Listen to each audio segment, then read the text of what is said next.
सतनाम श्री वाहिगुरु साहिब जी। हिंसा पर त्रिय पर द्रव तीन तजै एह देह। बुरा न चितवै आन का अस्त वस्त नह केह। वाहिगुरु जी का खालसा वाहिगुरु जी की फतेह।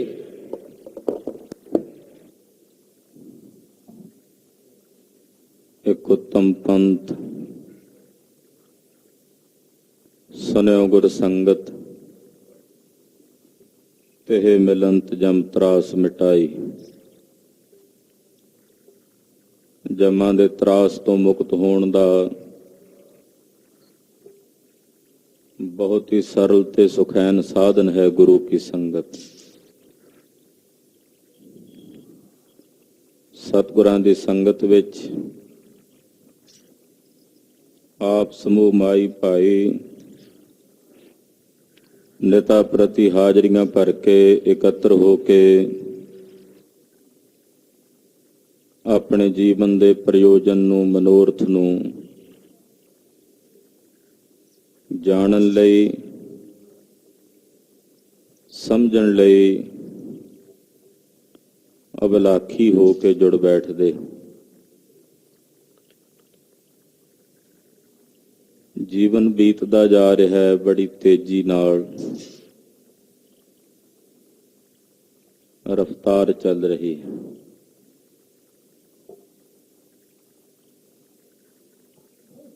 और जिहड़ा समा जिंदगी दा बीत जांदा मुड़ के नहीं आउंदा।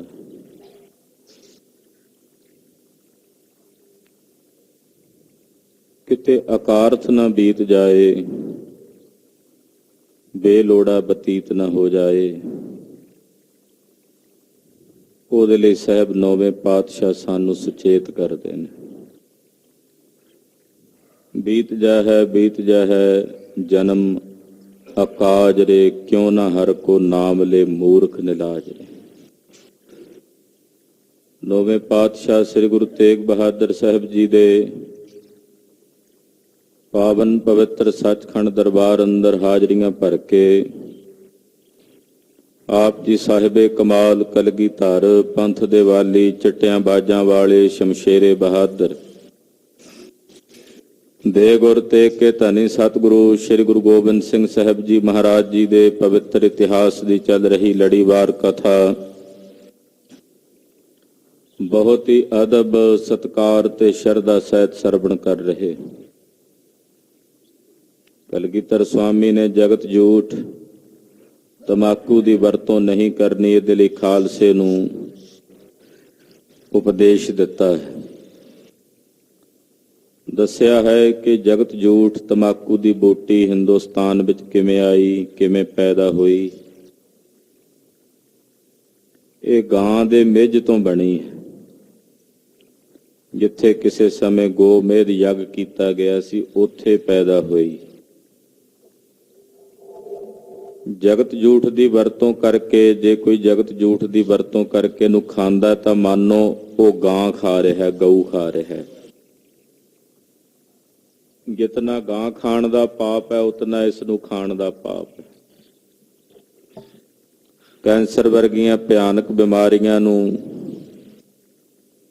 जो ला इलाज हन वो बीमारियां नूं ये पैदा करदी है। पातशाह आख्या जिहड़ा मेरा सिख है वो इसनूं अंगीकार नहीं करता। गुरदेव ने नाल बचन कीता मधरा दैती सप्त कुल भंगदा है तन एक। शराब सत कुलां गाल के रख दिंदी है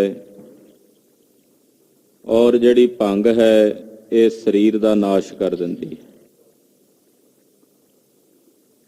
ते फिर इसे तरह जिहड़ा तमाकू है वो 100 कुलां गाल के रख दिंदा ते निंदा अनेकां नूं कुलां नूं गाल के रख दिंदी। ये अखाज है। ये पावन अमृत बचन कलगीधर जी दे ਆਪਾਂ ਕੱਲ ਦੀ ਕਥਾ 'ਚ ਸਰਵਣ ਕੀਤੇ ਹਨ।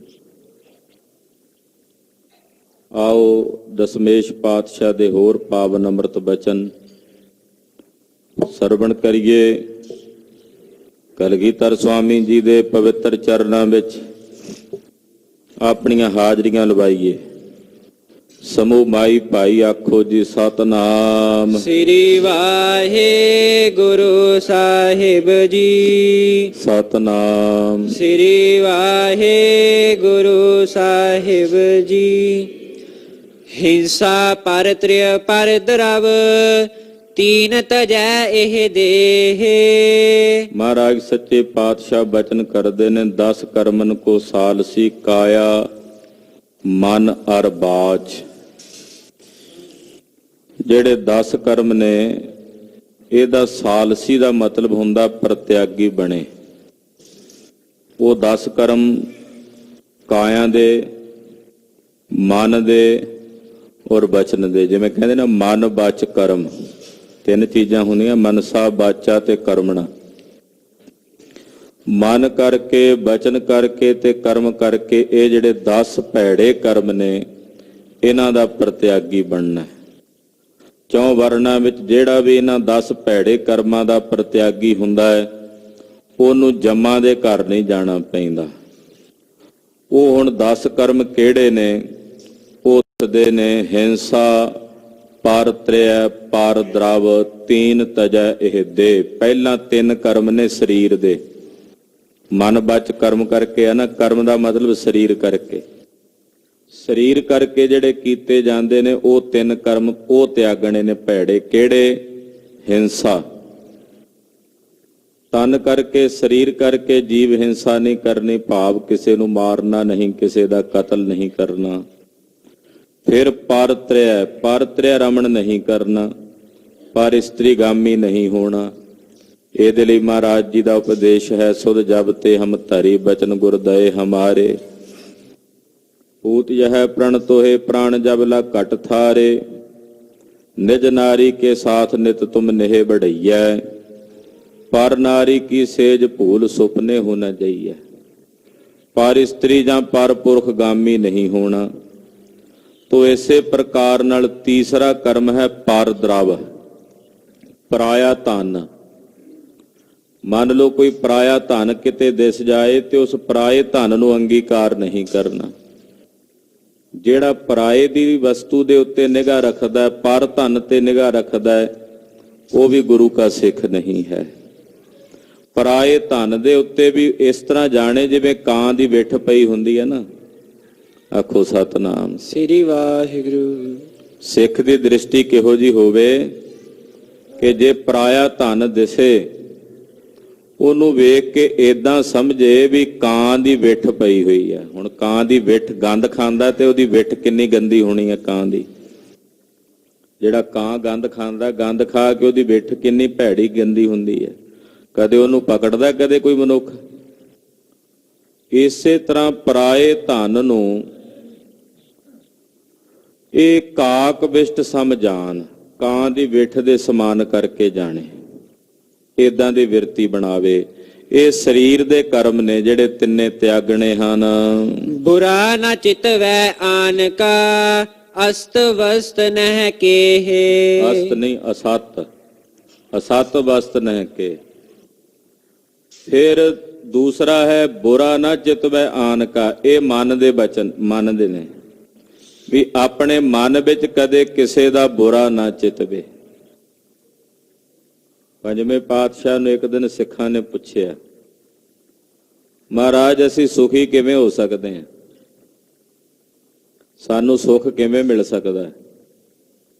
ਤਾਂ 5ਵੇਂ ਪਾਤਸ਼ਾਹ ਨੇ ਬਚਨ ਕਹੇ, ਆਖਿਆ ਪਰ ਕਾ ਬੁਰਾ ਨਾ ਰੱਖੋ ਚੀਤ। ਤੁਮਕੋ ਦੁੱਖ ਨਹੀਂ ਭਾਈ ਮੀਤ। ਪਰ ਕਾ ਬੁਰਾ ਨਾ ਰੱਖੋ ਚੀਤ। ਕਿਸੇ ਦੂਸਰੇ ਦਾ, ਬਗਾਨੇ ਦਾ ਬੁਰਾ ਆਪਣੇ ਚਿੱਤ 'ਚ ਨਾ ਰੱਖੋ ਤੇ ਤੁਹਾਨੂੰ ਵੀ ਦੁੱਖ ਨਹੀਂ ਹੋਵੇਗਾ। ਹੁਣ ਕਿਸੇ ਦੂਜੇ ਲਈ ਬੁਰਾ ਹਿਰਦੇ 'ਚ ਰੱਖਿਆ ਤੇ ਬਦਲੇ 'ਚ ਆਪਣਾ ਭਲਾ ਲੋਚੀਏ, ਨਹੀਂ ਹੋ ਸਕਦਾ। ਸਿੱਖ ਨੂੰ ਤਾਂ ਮਹਾਰਾਜ ਜੀ ਨੇ ਸਿਧਾਂਤ ਹੀ ਇਹ ਦਿੱਤਾ, ਨਾਨਕ ਨਾਮ ਚੜ੍ਹਦੀ ਕਲਾ ਤੇਰੇ ਭਾਣੇ ਸਰਬੱਤ ਦਾ ਭਲਾ। ਪਰਾਏ ਦਾ ਬੁਰਾ ਨਹੀਂ ਚਿਤਵਣਾ ਹਿਰਦੇ 'ਚ। ਪੁੱਛਿਆ ਗੁਰੂ ਅਮਰਦਾਸ ਜੀ ਨੂੰ, ਮਹਾਰਾਜ ਜੇ ਅਸੀਂ ਪਰਾਏ ਦਾ ਬੁਰਾ ਨਹੀਂ ਚਿਤਵਣਾ, ਉਹ ਸਾਡਾ ਬੁਰਾ ਕਰੇ, ਫਿਰ ਅਸੀਂ ਕੀ ਕਰੀਏ? ਮਹਾਰਾਜ ਕਹਿੰਦੇ ਤੁਸੀਂ ਫਿਰ ਭਲਾ ਕਰਨਾ। ਮਹਾਰਾਜ ਜੀ ਉਹ ਫਿਰ ਅੱਗੋਂ ਬੁਰਾ ਕਰੇ, ਮਹਾਰਾਜ ਕਹਿੰਦੇ ਫਿਰ ਭਲਾ ਕਰੋ। ਫਿਰ ਜਿਹੜੀ ਤੁਹਾਡੀ ਭਲਾਈ ਹੈ ਉਹੀ ਉਹਨਾਂ ਤੇ ਬੁਰੀ ਹੋ ਕੇ ਪੈ ਜਾਏਗੀ। ਤੂੰ ਇਸ ਪ੍ਰਕਾਰ ਦੀ ਬਿਰਤੀ, ਬੁਰਾ ਨਾ ਚਿਤਵੈ ਆਨ ਕਾ, ਕਿਸੇ ਦੂਸਰੇ ਦਾ, ਬਗਾਨੇ ਦਾ, ਪਰਾਏ ਦਾ ਆਪਣੇ ਮਨ 'ਚ ਬੁਰਾ ਨਾ ਚਿਤਵੇ। ਇਹ ਚੌਥਾ ਕਰਮ ਹੈ। ਅਸਤ ਵਸਤ ਨਹਿ ਕੇਹੇ, ਆਪਣੀ ਜ਼ੁਬਾਨ ਤੋਂ ਅਸਤ ਨਾ ਬੋਲੇ, ਯਾਨੀ ਕਿ ਝੂਠ ਨਾ ਬੋਲੇ। ਜੋ ਝੂਠ ਹੈ ਉਹ ਆਪਣੀ ਜ਼ੁਬਾਨ ਤੋਂ ਨਾ ਕਹੇ ਕਦੇ, ਝੂਠ ਦਾ ਪ੍ਰਤਿਆਗੀ ਹੋ ਕੇ ਰਹੇ। ਇਸੇ ਤਰ੍ਹਾਂ ਜਿਹੜੀਆਂ ਸੰਸਾਰ ਦੀਆਂ ਵਸਤੂਆਂ ਨੇ ਉਹ ਅਸਤ ਨੇ, ਉਹਨਾਂ ਅਸਤ ਵਸਤੂਆਂ ਦੇ ਵਿੱਚ ਆਪਣਾ ਨਿਸ਼ਚਾ ਨਾ ਕਰੇ। ਪਰ ਨਾਰੀ ਚਿੰਤਾ ਤਜੈ ਤੀਨ ਮਾਨਸੀ ਤਿਆਗ। ਫਿਰ ਪਰਾਈ ਨਾਰੀ ਦਾ ਚਿਤਵਨਾ ਜਿਹੜਾ ਮਨ 'ਚ ਹੁੰਦਾ, ਪਰ ਨਾਰੀ ਦੀ ਜਿਹੜੀ ਸਰੀਰ ਕਰਕੇ ਤਾਂ ਛੱਡਣਾ, ਪਰ ਮਨ ਕਰਕੇ ਵੀ ਪਰ ਇਸਤਰੀ ਦਾ ਚਿੰਤਨ ਤਿਆਗਣਾ। 3 ਕਰਮ ਸਰੀਰ ਦੇ ਦੱਸੇ ਨੇ, 3 ਹੁਣ ਮਨ ਦੇ ਦੱਸ ਰਹੇ ਨੇ। ਮਨ ਦੇ 3 ਕਿਹੜੇ? ਮਨ 'ਚ ਕਿਸੇ ਦਾ ਬੁਰਾ ਨਹੀਂ ਚਿਤਵਣਾ, ਜਿਹੜੀਆਂ ਅਸਤ ਵਸਤੂਆਂ ਨੇ ਉਹਨਾਂ ਨਾਲ ਪ੍ਰੇਮ ਨਹੀਂ ਰੱਖਣਾ। 2, ਤੀਜਾ ਪਰਾਈ ਨਾਰੀ ਦਾ ਜਿਹੜਾ ਚਿੰਤਨ ਹੈ ਉਹ ਆਪਣੇ ਹਿਰਦੇ 'ਚ ਨਹੀਂ ਰੱਖਣਾ। ਇਹ 3 ਮਾਨਸੀ ਕਰਮ ਨੇ, ਇਹ ਵੀ ਤਿਆਗਣੇ ਹਨ।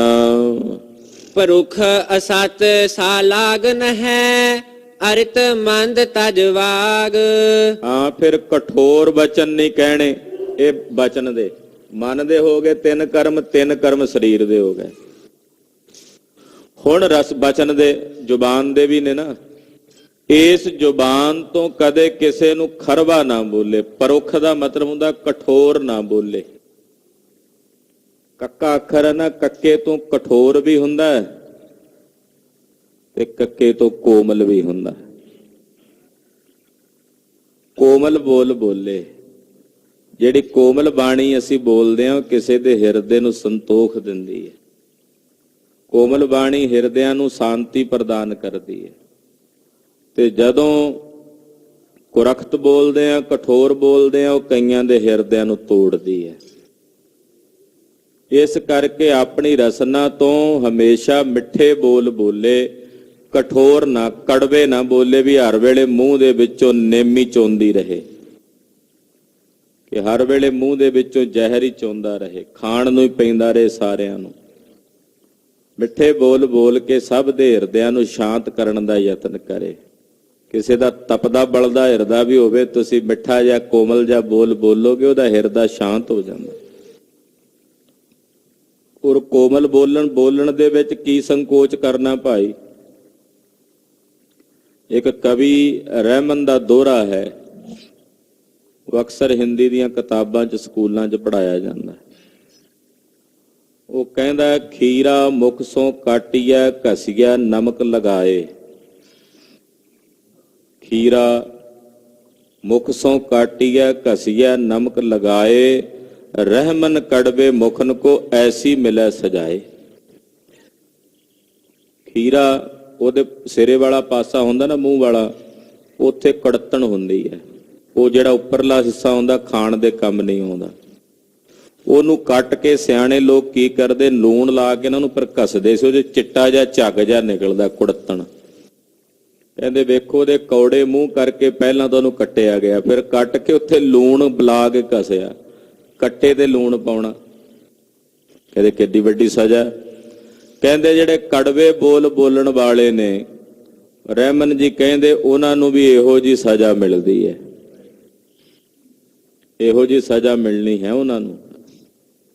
ਇਸ ਕਰਕੇ ਕਹਿੰਦੇ ਆਪਣੀ ਰਸਨਾ ਤੋਂ ਕਦੇ ਪਰੋਖ ਦਾ ਮਤਲਬ ਹੈ ਕਠੋਰ ਵਚਨ ਨਾ ਕਹੇ।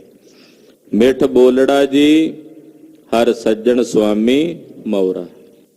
ਮੇਰੇ ਸੁਆਮੀ ਜੀ ਹਮੇਸ਼ਾ ਮਿੱਠਾ ਬੋਲਦੇ ਨੇ, ਮਿੱਠੇ ਅੰਮ੍ਰਿਤ ਬੋਲਦੇ ਨੇ। ਤੇ ਜਿਹੜੇ ਮੇਰੇ ਸਵਾਮੀ ਦੇ ਸੇਵਕ ਨੇ ਉਹ ਵੀ ਮਿੱਠੇ ਬੋਲ ਬੋਲਦੇ ਆ। ਹਾਂ, ਕਦੇ ਐਸਾ ਵੀ ਹੋ ਜਾਂਦਾ ਵੀ ਚੰਦਨ ਵੀ ਘਸ ਘਸ ਕੇ ਅੱਗ ਤਾਂ ਉਹਦੇ ਵਿੱਚੋਂ ਵੀ ਨਿਕਲ ਆਉਂਦੀ, ਚੰਦਨ ਵੀ ਠੰਡਾ ਹੁੰਦਾ ਹੈ। ਪਰ ਕਿਤੇ ਐਸਾ ਵੀ ਹੋ ਜਾਂਦਾ ਵੀ ਜਦੋਂ ਇੰਤਹਾ ਹੋ ਜਾਏ, ਹੱਦ ਹੋ ਜਾਏ, ਉੱਥੇ ਤਾਂ ਫਿਰ ਦਾਦੂ ਦੀਨ ਦਿਆਲ ਦੇ ਦਿਓਰੇ ਤੇ ਕਲਗੀਧਰ ਜੀ ਨੇ ਉਹ ਵੀ ਬਚਨ ਕੀਤੇ ਸੀ ਨਰਾਇਣੇ। ਖੈਰ, ਇੱਥੇ ਜੋ ਵਿਸ਼ਾ ਚੱਲ ਰਿਹਾ ਉਹਦੇ ਚ ਰਹੀਏ। ਕੜਵਾ ਨਹੀਂ ਬੋਲਣਾ, ਫਿਰ ਅਸਤ ਨਹੀਂ, ਝੂਠ ਨਹੀਂ ਬੋਲਣਾ। ਇਹ ਝੂਠ ਬੋਲਣ ਦੀ ਵਾਦੀ ਜਿਹੜੀ ਆ, ਜਦੋਂ ਦੇ ਆ ਮੋਬਾਈਲ ਫੋਨ ਆਏ ਨੇ ਨਾ, ਇਹਨਾਂ ਦੇ ਨਾਲ ਸਾਡੇ ਅੰਦਰ ਝੂਠ ਬੋਲਣ ਦੀ ਵਾਦੀ ਬਹੁਤ ਜ਼ਿਆਦਾ ਵਧੀ ਹੈ। ਘਰ 'ਚ ਹੋਈਏ, ਕੋਈ ਫੋਨ ਕਰੇ ਕਿੱਥੇ ਆ, ਮੈਂ ਬਾਹਰ ਆ, ਬਿਨਾਂ ਗੱਲ ਤੋਂ ਹੀ ਝੂਠ। ਤੁਰਿਆ ਹੈ ਕਿਤੇ ਸਫ਼ਰ ਤੇ, ਅੱਗੇ ਨੇ ਫੋਨ ਕੀਤਾ, ਪੁੱਛਿਆ ਵੀ ਕਿੱਥੇ ਪਹੁੰਚਿਆ, ਬਸ ਆ ਨੇੜੇ ਹੀ ਆ, ਹਾਲੇ ਭਾਵੇਂ ਟੁਰਿਆ ਵੀ ਨਾ ਹੋਵੇ, ਸਲਫ ਵੀ ਨਾ ਮਾਰੀ ਹੋਵੇ ਗੱਡੀ ਦੀ, ਫਿਰ ਆਇਆ ਫੋਨ ਕਿੱਥੇ। ਇੰਨੀਆਂ ਗੱਲਾਂ ਤੇ ਕਿਉਂ ਝੂਠ ਬੋਲਣਾ? ਸਿੱਧਾ ਸਪਸ਼ਟ ਉਹਨੂੰ ਦੱਸੋ ਵੀ ਫਲਾਣੀ ਥਾਂ ਤੇ ਆ, ਇੰਨਾ ਟਾਈਮ ਲੱਗਣਾ, ਹਾਲੇ ਅਗਲਾ ਵੀ ਸਬਰ ਨਾਲ ਬੈਠਾ ਰਹੇਗਾ।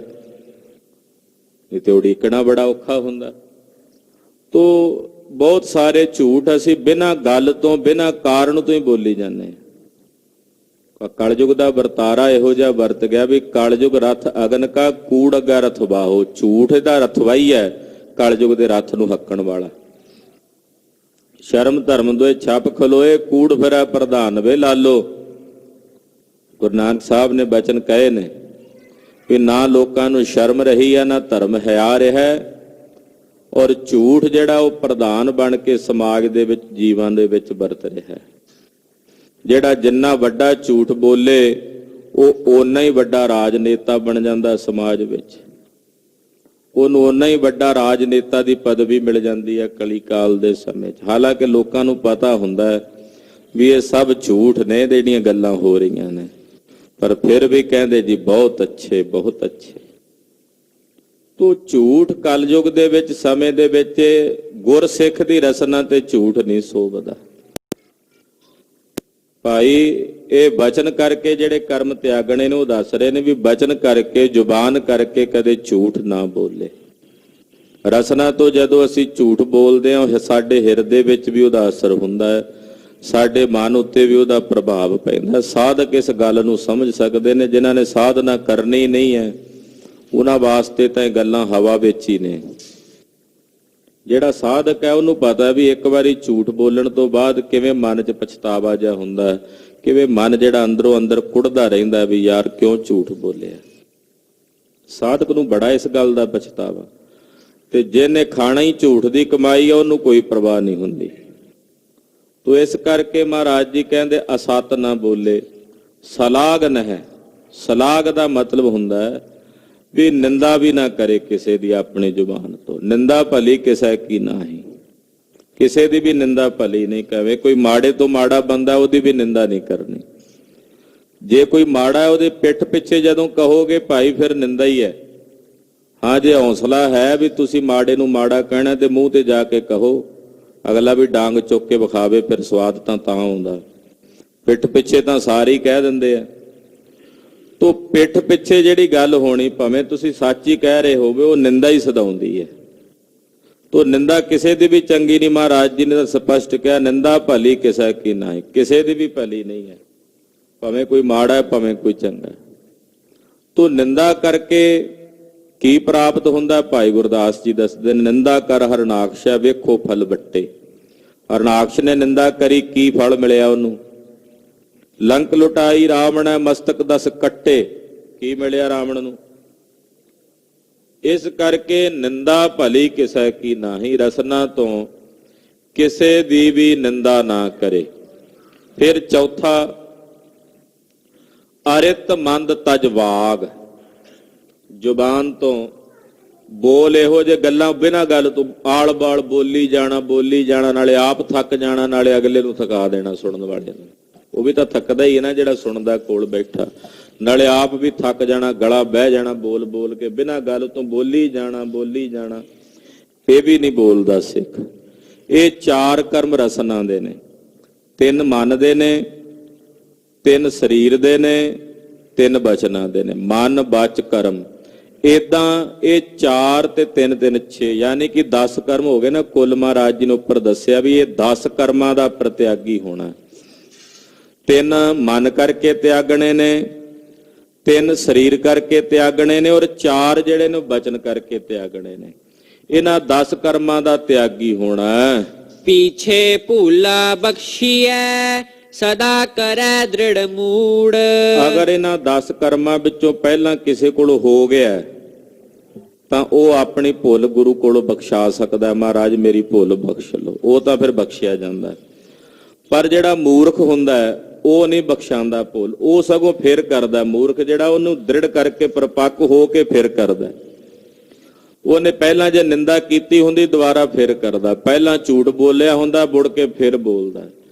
ਤੇ ਜਿਹੜਾ ਜਗਿਆਸੂ ਸਾਧਕ ਹੈ ਉਹ ਪਛਤਾਵਾ ਕਰਕੇ ਬੇਨਤੀ ਕਰਕੇ ਭੁੱਲ ਬਖਸ਼ਾਉਂਦਾ। ਮਹਾਰਾਜ ਮੇਰੇ ਕੋਲੋਂ ਝੂਠ ਬੋਲ ਹੋ ਗਿਆ, ਮੇਰੇ ਕੋਲੋਂ ਨਿੰਦਾ ਕਰ ਹੋ ਗਈ ਹੈ, ਆਪ ਜੀ ਕਿਰਪਾ ਕਰਕੇ ਮੈਨੂੰ ਬਖਸ਼ ਦਿਓ। ਪਰ ਜਿਹੜਾ ਮੂਰਖ ਹੈ ਉਹ ਕਦੇ ਭੁੱਲ ਨਹੀਂ ਬਖਸ਼ਾਉਂਦਾ, ਉਹ ਮੰਨਦਾ ਹੀ ਨਹੀਂ ਕਿ ਮੈਂ ਭੁੱਲਿਆ ਹਾਂ।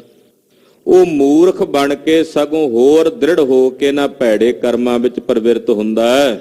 ਕਹਿਨੀ ਏ ਰਹਿਨੀ ਸਦਾ ਸ੍ਰੀ ਗੁਰ ਬਖਸ਼ੀ ਗੂੜ। ਮਹਾਰਾਜ ਕਲਗੀਧਰ ਕਹਿੰਦੇ ਭਾਈ ਇਹ ਜਿਹੜੀ ਕਹਿਣੀ ਹੈ ਇਹਦੇ ਮੁਤਾਬਕ ਰਹਿਣੀ ਬਣਾਉਣੀ ਹੈ। ਤੁਸੀਂ ਜਿਹੜੀ ਅਸੀਂ ਇਹ ਕਹਿਣੀ ਦੱਸ ਰਹੇ ਹਾਂ ਤੁਹਾਨੂੰ, ਇਹਦੇ ਮੁਤਾਬਕ ਰਹਿਣੀ ਵਿੱਚ ਰਹਿਣਾ।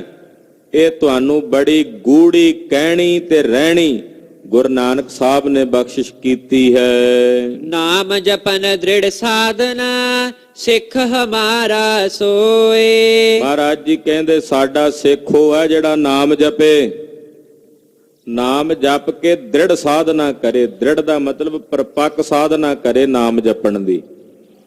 ਪਰਪੱਕ ਸਾਧਨਾ ਕਰਨ ਵਾਲਾ, ਦ੍ਰਿੜ ਸਾਧਨਾ ਕਰਨ ਵਾਲਾ, ਨਾਮ ਜਪਣ ਵਾਲਾ ਉਹੀ ਸਾਡਾ ਸਿੱਖ ਹੈ। ਤਰਨ ਉਪਾਵ ਤਾਂ ਏ ਕਹੇ ਡੂਬਨ ਕਹੇ ਨਾ ਕੋਏ। ਇਹ ਤਰਨ ਦੇ ਉਪਾਅ ਕਹੇ ਨੇ ਵੀ ਕਿਵੇਂ ਤੁਸੀਂ ਇਸ ਸੰਸਾਰ ਤੋਂ ਤਰਨੇ ਨੇ। ਡੁੱਬਣ ਦਾ ਨਹੀਂ ਦੱਸਿਆ ਸੀ ਮਹਾਰਾਜ ਜੀ ਕਹਿੰਦੇ ਕੋਈ। ਡੁੱਬਣ ਦਾ ਦੱਸਣ ਦੀ ਲੋੜ ਨਹੀਂ, ਡੁੱਬ ਤਾਂ ਆਪੇ ਹੀ ਰਹੇ ਨੇ। ਮਹਾਰਾਜ ਜੀ ਕਹਿੰਦੇ ਅਸੀਂ ਤਾਂ ਤਰਨ ਦਾ ਰਾਹ ਦੱਸਿਆ ਤੁਹਾਨੂੰ। ਇਹ ਰਾਹ ਜਿਹੜੇ ਉੱਪਰ ਦੱਸੇ ਨੇ ਨਾ, ਇਹ ਤਰਨ ਦਾ ਰਸਤਾ ਦੱਸਿਆ ਵੀ ਏਦਾਂ ਤਰ ਸਕਦੇ ਹੋ। ਡੁੱਬਣ ਦਾ ਨਹੀਂ ਦੱਸਿਆ ਕਿਸੇ ਨੇ। ਡੁੱਬਦਾ ਤਾਂ ਆਪ ਹੀ ਆ ਬੰਦਾ ਆਪਣੀਆਂ ਭੈੜੀਆਂ ਆਦਤਾਂ ਕਰਕੇ। ਸਮਤਾ ਨਮਤਾ ਬੰਕਤਾ ਸਿਦਕ ਸਾਬਤੀ ਜਾਹੇ। ਮਹਾਰਾਜ ਜੀ ਕਹਿੰਦੇ ਸਿੱਖ ਦੀ ਦ੍ਰਿਸ਼ਟੀ 'ਚ ਸਮਤਾ ਹੋਵੇ। ਸਮਤਾ ਦਾ ਮਤਲਬ ਸਮਾਨਤਾ, ਇੱਕ ਸਮ ਦ੍ਰਿਸ਼ਟੀ। ਫਿਰ ਦੂਜੀ ਨਮਤਾ, ਨਿਮਰਤਾ ਹੋਵੇ। ਫਿਰ ਤੀਜੀ ਵੰਕਤਾ ਦਾ ਮਤਲਬ ਹੁੰਦਾ ਹੈ ਵੀ ਜਿਹੜਾ ਟੇਢਾਪਨ ਹੈ, ਵਿਕਰਪਣਾ ਹੈ, ਉਸ ਦਾ ਤਿਆਗੀ ਹੋਵੇ। ਸਿਦਕ ਸਾਬਤੀ ਜਾਹੇ, ਔਰ ਜਿਸ ਦੇ ਹਿਰਦੇ 'ਚ ਸਾਬਤ ਸਿਦਕ ਹੋਵੇ। ਸੋ ਮੇਰਾ ਨਿਤ ਮਿਲਿਓ ਮੋਹੇ। ਮਹਾਰਾਜ ਜੀ ਕਹਿੰਦੇ ਉਹ ਮੇਰਾ ਹੈ ਔਰ ਮੈਨੂੰ ਨਿਤ ਮਿਲਿਆ ਹੋਇਆ। ਮਨ ਤਨ ਮੋਹੇ ਤਿਸ ਆਹੇ। ਉਹਦਾ ਮਨ ਤਨ ਮੇਰਾ ਹੋ ਗਿਆ। ਮਰਨੇ ਕਾ ਸਹਸਾ ਨਹੀਂ ਜੀਵਨ ਲੀਨਾ ਨਾਮ। ਕਹਿੰਦੇ ਬੰਦੇ ਨੂੰ ਮਰਨ ਦਾ ਡਰ ਹੀ ਕੋਈ ਨਹੀਂ, ਖੌਫ ਹੀ ਕੋਈ ਨਹੀਂ ਮਰਨ ਦਾ ਇਹਨੂੰ ਬੰਦੇ ਨੂੰ। ਇਸੇ ਕਰਕੇ ਪਰਮੇਸ਼ਰ ਦਾ ਨਾਂ ਨਹੀਂ ਲੈਂਦਾ। ਮਰਨ ਦਾ ਖੌਫ ਨਹੀਂ, ਤਦੇ ਤਾਂ ਵਾਹਿਗੁਰੂ ਪਰਮੇਸ਼ਰ ਦਾ ਭਜਨ ਨਹੀਂ ਕਰਦਾ, ਨਾਮ ਨਹੀਂ ਜਪਦਾ। ਸਭੀ ਦੋਖ ਸੰਸਕਤ ਮਹਿ ਮੋਹੇ ਬਿਗਾਰਾ ਕਾਮ। ਸਾਰੇ ਦੋਸ਼ਾਂ ਦੇ ਵਿੱਚ ਸੰਸਕਤ, ਸੰਸੰਕਤ ਯਾਨੀ ਕਿ ਉਹਦੇ ਵਿੱਚ ਹੀ ਲੱਗਾ ਹੋਇਆ। ਸੰਸੰਕਤ ਦਾ ਮਤਲਬ ਅਸ਼ਕਤ ਹੋ ਰਿਹਾ ਹੈ, ਦੋਸ਼ਾਂ ਦੇ ਵਿੱਚ ਲੱਗਾ ਹੋਇਆ ਹੈ। ਏਦਾਂ ਇਸ ਮਨੁੱਖ ਨੇ ਆਪਣਾ ਕੰਮ ਵਿਗਾੜਿਆ। ਖਾਦੇ ਕੀ ਉਪਮਾ ਬੁਰੀ। ਹਾਂ, ਮਹਾਰਾਜ ਜੀ ਕਹਿੰਦੇ ਜਦੋਂ ਕਈ ਉਹ ਲੋਕ ਹੁੰਦੇ ਆ ਵੀ ਜਦਾਂ ਚਿਰ ਖਾਣ ਨੂੰ ਮਿਲਦਾ ਰਹੇ ਉਦੋਂ ਤੱਕ ਉਪਮਾ ਕਰਦੇ। ਹਾਂ ਜੀ ਤੁਸੀਂ ਬੜੇ ਚੰਗੇ ਹੋ, ਬੜੇ ਚੰਗੇ। ਉਹਨਾਂ ਦੇ ਵੱਲੋਂ ਕੀਤੀ ਹੋਈ ਉਪਮਾ ਬੁਰੀ ਸਮਝੋ। ਉਹ ਜਿੰਨਾ ਚਿਰ ਖਾਣਗੇ ਉਹਨਾਂ ਚਿਰ ਤੁਹਾਡੀ ਉਪਮਾ ਕਰਨਗੇ। ਜਿਸ ਦਿਨ ਤੁਹਾਨੂੰ ਤੁਸੀਂ ਉਹਨਾਂ ਨੂੰ ਖਾਣ ਨੂੰ ਨਹੀਂ ਦਿੱਤਾ, ਤਿਤ ਦਿਨ ਬੋਲਣ ਗੰਦ, ਉਸੇ ਦਿਨ ਉਹਨਾਂ ਨੇ ਮਾੜਾ ਬੋਲਣ ਲੱਗ ਪੈਣਾ। ਹਾਂਜੀ, ਬੁਰੀ ਖੁਸ਼ਾਮਤ ਨਿਤ। ਕਿਸੇ ਦੀ ਨਿਤ ਝੂਠੀ ਖੁਸ਼ਾਮਦ ਕਰਨੀ ਇਹ ਵੀ ਬੁਰੀ ਹੈ। ਖਾਦੇ ਦੀ ਉਪਮਾ ਬੁਰੀ ਹੈ, ਯਾਨੀ ਕਿ ਜਿਹੜਾ ਖਾ ਕੇ ਉਪਮਾ ਕਰੇ ਕਿ ਤੂੰ ਮੇਰਾ ਬੜਾ ਪਿਆਰਾ ਮਿੱਤਰ ਹੈ, ਉਹਦੀ ਉਪਮਾ ਕੀਤੀ ਬੁਰੀ। ਯਾਨੀ ਕਿ ਉਹਨੇ ਉਪਮਾ ਜਿਹੜੀ ਕਰਨੀ ਆ ਆਪਣੇ ਖਾਣ ਲਈ ਕਰਨੀ ਆ, ਉਦਾਂ ਨਹੀਂ ਤੁਹਾਡੇ ਨਾਲ ਉਹਦਾ ਕੋਈ ਸਨੇਹ। ਇਸੇ ਤਰ੍ਹਾਂ ਰੋਜ਼ ਕਿਸੇ ਦੀ ਝੂਠੀ ਖੁਸ਼ਾਮਦ ਕਰਨੀ, ਇਹ ਵੀ ਬੁਰੀ ਹੈ। ਬੁਰਾ ਬਹੁਤ ਬੋਲਣ ਅਧਿਕ, ਫਿਰ ਬਹੁਤਾ ਬੋਲਣਾ ਇਹ ਵੀ ਬੁਰਾ ਹੈ। ਬੋਲੀ ਜਾਣਾ ਸਿਰ ਖਾ ਜਾਣਾ। ਕਈਆਂ ਦਾ ਸੁਭਾਅ ਹੁੰਦਾ ਵੀ ਮੂੰਹ 'ਚ ਜ਼ਬਾਨ ਹੀ ਨਹੀਂ ਪਾਉਂਦੇ, ਬੋਲੀ ਜਾਣਾ। ਕਈ ਸੁਣਨੀ ਨਹੀਂ ਅਗਲੇ ਦੀ, ਅਗਲਾ ਕੀ ਆਖਦਾ, ਤੋ ਬੋਲੀ ਜਾਣਾ। ਉਹਨਾਂ ਨੂੰ ਫਿਰ ਉਹ ਉਸ ਵੇਲੇ ਤਾਂ ਕਹਿੰਦੇ ਨਹੀਂ ਸੁਣਨ ਵਾਲੇ ਕੁਝ, ਬਾਅਦ 'ਚ ਕਹਿੰਦੇ ਲੱਗਦਾ ਕਾਂ ਖਾ ਕੇ ਆਇਆ, ਚੁੱਪ ਹੀ ਨਹੀਂ ਕਰਦਾ, ਸਿਰ ਪੀੜ ਹੋਣ ਲੱਗ ਪਿਆ ਵੀ ਕਾਂ ਖਾਦਾ ਹੋਣਾ। ਤੋ ਬਹੁਤਾ ਬੋਲਣਾ ਬੁਰਾ ਹੈ। ਔਰ ਬਿਨਾਂ ਗੱਲ ਤੋਂ ਬੋਲੀ ਜਾਣਾ ਕੜਵਕ, ਜੋ ਮੂੰਹ ਵਿੱਚ ਆਵੇ ਆਲ ਬਾਲ ਉਹ ਕਹੀ ਜਾਣਾ। ਮਹਾਰਾਜ ਜੀ ਕਹਿੰਦੇ ਇਹ ਵੀ ਬੁਰਾ ਹੈ। ਬੁਰਾ ਪਰਬਤੀ ਮਿੱਤ, ਆ ਪਹਾੜੀਆ ਕੋਈ ਮਿੱਤਰ ਬਣਾਣਾ ਇਹ ਵੀ ਬੁਰਾ ਹੈ। ਇਹ ਪਹਾੜੀਏ ਮਿੱਤਰ ਬਣਾਉਣੇ ਬੁਰੇ ਨੇ। ਕਿਉਂ? ਇਹ ਮਿੱਤ ਬਣਦੇ ਨਹੀਂ ਕਿਸੇ ਦੇ, ਇਹ ਸਵਾਰਥੀ ਨੇ। ਭੀਮ ਚੰਦ ਮਿੱਤਰ ਬਣ ਕੇ ਆਇਆ, ਮੁੜ ਕੇ ਫਿਰ ਲੜਨ ਲੱਗ ਪਿਆ। ਤੋ ਇਹ ਜਿਹੜੇ ਪਹਾੜੀਏ ਨੇ ਇਹ ਵੀ ਬੁਰੇ ਨੇ, ਇਹਨਾਂ ਦੀ ਮਿੱਤਰਤਾਈ ਵੀ ਬੁਰੀ ਹੈ। ਨਾਮ ਨਾ ਛੋਰੇ ਸ਼ਸਤਰ ਹਿਤ, ਮਹਾਰਾਜ ਜੀ ਕਹਿੰਦੇ ਜਿਹੜਾ ਮੇਰਾ ਸਿੱਖ ਹੈ ਨਾ, ਉਹ ਕਦੇ ਪਰਮੇਸ਼ਰ ਦਾ ਨਾਮ ਜਪਣਾ ਨਾ ਛੱਡੇ, ਕੁਝ ਹੋ ਜਾਏ। ਕਦੇ ਵੀ ਨਿਰੰਕਾਰ ਦੇ ਨਾਮ ਦਾ ਭਜਨ ਨਾ ਛੱਡੇ ਜਿਹੜਾ ਮੇਰਾ ਸਿੱਖ ਹੈ। ਤੇ ਸ਼ਸਤਰ ਦੇ ਨਾਲ ਵੀ ਕਦੇ ਸਨੇਹ ਨਾ ਛੱਡੇ, ਯਾਨੀ ਕਿ ਹਰ ਵੇਲੇ ਸ਼ਸਤਰ ਨਾਲ ਪ੍ਰੇਮ ਕਰੇ, ਸ਼ਸਤਰਾਂ ਨਾਲ ਪ੍ਰੀਤ ਹੋਵੇ ਮੇਰੇ ਸਿੱਖ ਦੀ। ਜਿੱਥੇ ਨਾਮ ਨਾਲ ਪ੍ਰੀਤ ਹੋਵੇ ਉੱਥੇ ਸ਼ਸਤਰ ਨਾਲ ਵੀ ਪ੍ਰੀਤ ਹੋਵੇ। ਹਰ ਵੇਲੇ ਚੰਗੇ ਚੰਗੇ ਸ਼ਸਤਰ, ਵਧੀਆ ਵਧੀਆ ਹਥਿਆਰ ਸਿੱਖ ਦੇ ਗਾਤਰੇ ਹੋਣੇ ਚਾਹੀਦੇ, ਕਬਜ਼ੇ 'ਚ ਹੋਣੇ ਚਾਹੀਦੇ ਨੇ। ਹਮੇਸ਼ਾ ਸ਼ਸਤਰਾਂ ਨਾਲ ਹਿੱਤ ਕਰਨਾ, ਚੰਗੇ ਚੰਗੇ ਸ਼ਸਤਰਾਂ ਨਾਲ ਸਨੇਹ ਕਰਨਾ। ਸਿੱਖ ਸੰਭਾਲਾ ਹੋ। ਮਹਾਰਾਜ ਕਹਿੰਦੇ ਮੇਰਾ ਜਿਹੜਾ ਸਿੱਖ ਹੈ ਇਹਨਾਂ ਚੀਜ਼ਾਂ ਨੂੰ ਸੰਭਾਲੇ। ਇੱਕ ਤਾਂ ਨਾਮ, ਇੱਕ ਸ਼ਸਤਰ। ਚੰਗਾ ਸ਼ਸਤਰ ਹੋਵੇ ਤਾਂ ਉਸ ਸ਼ਸਤਰ ਨੂੰ ਆਪਣੇ ਕਮਰ ਕੱਸੇ ਕਰ ਲਵੇ। ਖੁਜਤ ਤਰਕ ਨਾ ਕੀਜੀਏ, ਮੇਰੀ ਕਰੈ ਨਾ ਸੋਹੋ। ਮਹਾਰਾਜ ਜੀ ਕਹਿੰਦੇ ਬਿਨਾਂ ਗੱਲ ਤੋਂ ਕਿਸੇ ਦੀ ਹੁਜਤ ਕਰਨੀ। ਕਈਆਂ ਦਾ ਸੁਭਾਅ ਹੁੰਦਾ ਨਾ ਜਾਣ ਬੁੱਝ ਕੇ ਹੁਜਤ ਕਰਨੀ, ਫਿਰ ਤਰਕ ਕਰਨੀ। ਮਹਾਰਾਜ ਕਹਿੰਦੇ ਜਿਹੜਾ ਮੇਰਾ ਸਿੱਖ ਹੈ ਉਹ ਨਾ ਤਾਂ ਹੁਜਤ ਕਰੇ, ਨਾ ਹੀ ਬੇਲੋੜੀ ਤਰਕ ਕਰੇ। ਹੁਜਤਬਾਜੀ ਤੇ ਤਰਕਬਾਜੀ ਇਹ ਨਹੀਂ ਕਰਨੀ ਸਿੱਖ ਨੇ। ਭਗਤ ਨਾਮਦੇਵ ਜੀ ਨੇ ਵੀ ਕਿਹਾ, ਤਰਕ ਨਾ ਚਾਹ ਭਰਮੀਆਂ ਚਾਹ। ਤਰਕ ਨਾ ਕਰ। ਅੱਜ ਕੱਲ ਤਾਂ ਕਹਿੰਦੇ ਜੀ ਅਸੀਂ ਤਰਕ ਸ਼ਾਸਤਰੀ ਹਾਂ। ਜਿਹੜਾ ਤਰਕ ਸ਼ਾਸਤਰੀ ਆ ਉਹ ਧਾਰਮਿਕ ਨਹੀਂ ਹੋ ਸਕਦਾ। ਤਰਕ ਸ਼ਾਸਤਰ ਦੇ ਨਾਲ ਧਰਮ ਸ਼ਾਸਤਰ ਦਾ ਕੀ ਸੰਬੰਧ ਹੋਇਆ? ਤਰਕ ਸ਼ਾਸਤਰ ਨੇ ਤਾਂ ਸਾਰੇ ਧਰਮ ਦਾ ਖੰਡਨ ਕਰ ਦੇਣਾ। ਜਿੱਥੇ ਧਰਮ ਹੈ ਉੱਥੇ ਤਰਕ ਨਹੀਂ, ਉੱਥੇ ਵਿਚਾਰ ਤਾਂ ਹੈ ਪਰ ਤਰਕ ਨਹੀਂ, ਵਿਵੇਕ ਹੈ ਪਰ ਤਰਕ ਨਹੀਂ ਹੈ। ਵਿਵੇਕ ਜ਼ਰੂਰ ਹੋਣਾ ਚਾਹੀਦਾ। ਤੋ ਵਿਵੇਕ ਹੋਵੇ ਕੋਈ ਗੱਲ ਨਹੀਂ, ਪਰ ਤਰਕ ਨਾ ਹੋਵੇ। ਤਰਕ ਤਾਂ ਸਾਰਾ ਕੁਝ, ਤਰਕ ਦੀ ਕਿਹੜਾ ਕੋਈ ਹੱਦ ਸੀਮਾ ਹੁੰਦੀ? ਤਰਕ ਕਰਦਿਆਂ ਜਿਹੜੇ ਸਨ ਉਹ ਤਾਂ ਗੁਰੂ ਗ੍ਰੰਥ ਸਾਹਿਬ ਤੱਕ ਆ ਗਏ, ਜਪਜੀ ਸਾਹਿਬ ਦੇ ਪਾਠ ਤੱਕ ਪਹੁੰਚ ਗਏ। ਤਰਕ ਕਰਦਿਆਂ ਵੀ ਇਹ ਵੀ ਨਹੀਂ, ਇਹ ਵੀ ਨਹੀਂ, ਇਹ ਵੀ ਨਹੀਂ, ਇਹ ਵੀ ਨਹੀਂ। ਉਹ ਜੋ ਹੈ ਫਿਰ ਉਹ ਤਾਂ ਦੱਸ ਦਿਓ, ਇਹ ਵੀ ਨਹੀਂ ਹੈ, ਇਹ ਵੀ ਨਹੀਂ ਤਾਂ ਕਹੀ ਜਾਂਦੇ ਹੋ। ਆ ਵੀ ਨਹੀਂ ਹੋ ਸਕਦਾ ਜੀ, ਆ ਵੀ ਨਹੀਂ ਹੋ ਸਕਦਾ, ਇਹ ਨਹੀਂ ਹੋ ਸਕਦਾ, ਇਹੀ ਕਹੀ ਜਾਓਗੇ ਕਿ ਜਿਹੜਾ ਹੋ ਸਕਦਾ ਉਹ ਵੀ ਤਾਂ ਦੱਸੋ ਵੀ ਆ ਹੋ ਸਕਦਾ। ਤੋ ਤਰਕ ਦਾ ਕੋਈ ਅੰਤ ਨਹੀਂ ਹੈ। ਤਰਕ ਨੇ ਅੱਗੇ ਅੱਗੇ ਚਲਿਆ ਜਾਣਾ। ਜਿੱਥੇ ਧਰਮ ਹੈ ਉੱਥੇ ਤਰਕ ਨਹੀਂ ਹੈ। ਇਸ ਕਰਕੇ ਮਹਾਰਾਜ ਕਹਿੰਦੇ ਜਿਹੜਾ ਮੇਰਾ ਸਿੱਖ ਹੈ ਨਾ ਉਹ ਤਰਕ ਨਾ ਕਰੇ। ਕਦੇ ਸਿੱਖ ਨੇ ਗੁਰੂ ਸਾਹਿਬ ਦੇ ਚਰਨਾਂ 'ਚੋਂ ਤਰਕ ਦਾਨ ਮੰਗਿਆ? ਆਪਾਂ ਰੋਜ਼ ਦਾਨ ਮੰਗਦੇ ਆ। ਕਿਹੜਾ ਦਾਨ ਮੰਗਦੇ ਆ? ਵਿਵੇਕ ਦਾਨ। ਕਦੇ ਆਖਿਆ ਮਹਾਰਾਜ ਜੀ ਸਿੱਖਾਂ ਨੂੰ ਬਖਸ਼ੋ ਜੀ ਤਰਕ ਦਾਨ? ਵਿਵੇਕ ਦਾਨ ਮੰਗਦੇ ਆ ਨਾ। ਵਿਵੇਕ ਤੇ ਤਰਕ ਵਿੱਚ ਫਰਕ ਹੁੰਦਾ। ਵਿਵੇਕ ਵਿਚਾਰ ਹੁੰਦੀ ਹੈ, ਤਰਕ ਸਿੱਧਾ ਖੰਡਨ ਕਰ ਦੇਣਾ, ਬਸ ਮੈਂ ਨਾ ਮੰਨੂ, ਉਹਨੂੰ ਤਰਕ ਕਹਿੰਦੇ। ਵਿਵੇਕ ਦਾ ਮਤਲਬ ਮੈਂ ਕਿਵੇਂ ਮੰਨਾਂ ਇਸ ਗੱਲ ਨੂੰ, ਇਹਦੇ ਬਾਰੇ ਵਿਚਾਰ ਹੋਣੀ ਚਾਹੀਦੀ ਵੀ ਇਹਦੇ ਵਿੱਚ ਕੀ ਸਹੀ ਹੈ, ਸਾਰ ਕੀ ਹੈ, ਜਿਹੜਾ ਇਹ ਕਰਮ ਕੀਤਾ ਜਾ ਰਿਹਾ ਇਹਦਾ ਨਿਚੋੜ ਕੀ ਹੈ। ਮੇਰੀ ਕਰਾ ਨਾ ਸਹੁੰ। ਤੇ ਫਿਰ ਕਲਗੀਧਰ ਪਾਤਸ਼ਾਹ ਕਹਿੰਦੇ ਮੇਰੀ ਸਹੁੰ ਨਾ ਖਾਵੇ ਕਦੇ ਸਿੱਖ। ਇਹਦਾ ਜਿਹੜੇ ਝੱਟ ਨਹੀਂ ਕਹਿ ਦਿੰਦੇ ਗੁਰੂ ਦੀ ਸਹੁੰ ਲੱਗੇ ਜੀ, ਸਹੁੰ ਗੁਰੂ ਦੀ ਲੱਗੇ ਜੀ, ਮੈਂ ਨਹੀਂ ਇਹ ਕੰਮ ਕੀਤਾ। ਪਿੰਡਾਂ ਵਿੱਚ ਤਾਂ ਬਹੁਤ ਕਰਦੇ ਆ, ਸ਼ਹਿਰਾਂ ਦਾ ਮੈਨੂੰ ਬਹੁਤਾ ਪਤਾ ਨਹੀਂ। ਪਿੰਡਾਂ ਵਿੱਚ ਬੜੀ ਕਸਮ, ਸਹੁੰ ਲੱਗੇ ਮੈਨੂੰ ਗੁਰੂ ਦੀ। ਸਾਡੇ ਉਧਰ ਇਲਾਕੇ ਦੇ ਵਿੱਚ ਸ਼ਹੀਦਾਂ ਦਾ ਸਥਾਨ ਹੈ। ਫਿਰ ਪਤਾ ਕੀ, ਮਾਈਆਂ ਉੱਥੇ ਲੜਦੀਆਂ ਗੱਲਾਂ ਕਰਦਿਆਂ ਕਰਨ, ਸ਼ਹੀਦਾਂ ਵਾਲਾ ਮਰੇ ਏਦਾਂ ਬੋਲ ਕੇ, ਉਹ ਮਰੇ ਜੇ ਮੈਂ ਇਹ ਗੱਲ ਕਹੀ ਹੋਵੇ। ਇਹ ਜ਼ੁਬਾਨਾਂ ਤੇ ਚੜੀਆਂ ਹੋਈਆਂ ਲੋਕਾਂ ਦੇ। ਤੋ ਇਸ ਕਰਕੇ ਗੁਰਮੁਖੋ ਕਦੇ ਵੀ ਝੂਠੀ ਤਾਂ ਕੀ ਸੱਚੀ ਸਹੁੰ ਵੀ ਕਦੇ ਗੁਰੂ ਕੀ ਸਿੱਖ ਨੇ ਨਹੀਂ ਕਰਨੀ। ਕਲਗੀਧਰ ਜੀ ਕਹਿੰਦੇ ਮੇਰੀ ਸਹੁੰ ਨਾ ਖਾਵੇ, ਮੇਰੀ ਕਸਮ ਨਾ ਖਾਵੇ। ਪਿੱਛੇ ਬਚਨ ਆਏ ਸਨ ਕਿ ਝੂਠੀ ਕਸਮ ਵੀ ਨਹੀਂ, ਝੂਠੀ ਤਾਂ ਕੀ ਸੱਚੀ ਕਸਮ ਵੀ ਨਾ ਖਾਵੇ ਸਿੱਖ।